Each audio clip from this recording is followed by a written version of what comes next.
Hello guys! Today ay susubukan naman natin ang feta bread. Ayan guys, ito ay garlic flavor.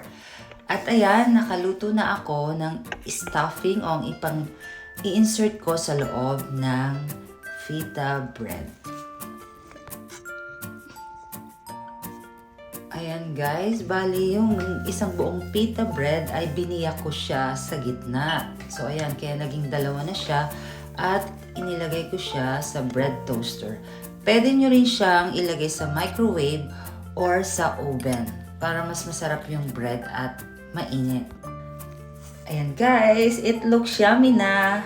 Okay guys, subukan natin. Ayan, ang sarap niya guys, for sure, subukan niyo talaga, ang sarap.